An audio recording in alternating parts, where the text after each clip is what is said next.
And then you move forward. We got Pagan and Montgomery. The fight went exactly how I thought it would. A lot of punches being thrown.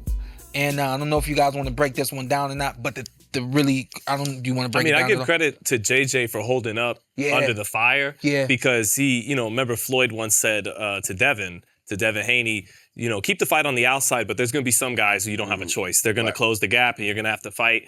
And that's what Malik made JJ do. He made him fight all night. Mm-hmm. And JJ, not known for his power, known as more of a boxer, he held his own pretty good on the inside. Mm-hmm. I actually thought this was the more... the refs, Malik was leaking a lot of blood. It came, he was. So I'm not saying it's necessarily a bad stoppage, but I thought this was the more premature stoppage than the Joseph Parker fight. This fight was stopped in the last round. Am I wrong? I think it was stopped in the 8th. 8 of 10 rounds. Yeah, 8 of 10. Okay. And Malik had just had a good moment in the 6th round, had his best moment of the fight. Yeah. Nothing JJ was hitting him with was hurting him. He was just losing so much blood. But, Malik, I do wonder... because we were breaking down Haney and Norman the other day.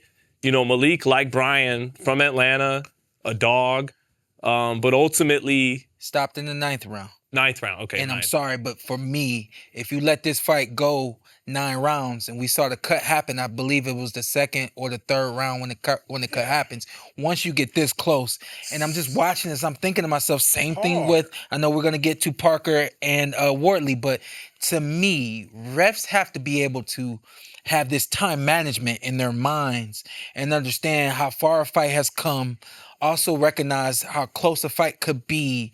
And if I step in here now, I'm potentially taking away an opportunity for the judges to make the final call on what was a back and forth, very close match. Not saying that Montgomery was gonna win, but at the same time, I didn't know who was winning that fight. Right. I think the blood influenced the ref. Yeah. I think that blood looked like he was leaking a lot of blood. Yeah. It was everywhere. Yeah. And I think that played a part of it. Yeah. I think the ref had a weak stomach. Yeah. I don't know. I just tough think break for Malik though. Huh? Tough break for Malik. Yeah, it's a tough break classic. for Malik, and it's like, you're pretty much right there.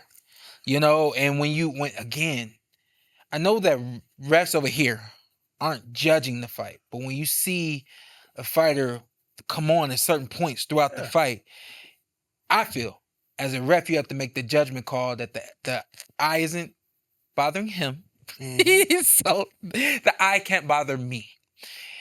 And I think that when you take the fighter to the corner, I think the question should be, is he leaking too much? Is this too much blood? Is there going to be an issue? Bring the doctor up. Let's all have a conversation. Is there going to be an issue after another 3 minutes? Mm-hmm. Is this something that is going to have an effect in the next 24 hours? Should we be? That. Yeah, and that was my thing. I felt like there was a step that the ref should have taken. I don't know. I've been I kind of.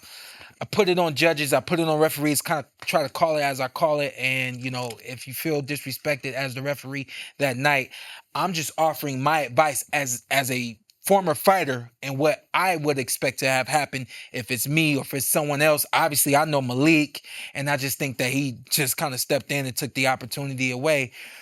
It would be different if Montgomery wasn't able to respond. It would be different if he wasn't able to just keep being who he was. Mm-hmm. That I never stopped him from being who he was. Yes, it keeps him in harm's way, but at the same time, I just thought that premature. Yeah, he didn't look hurt to be stopped. Yeah. He looked bloody, but he didn't look like.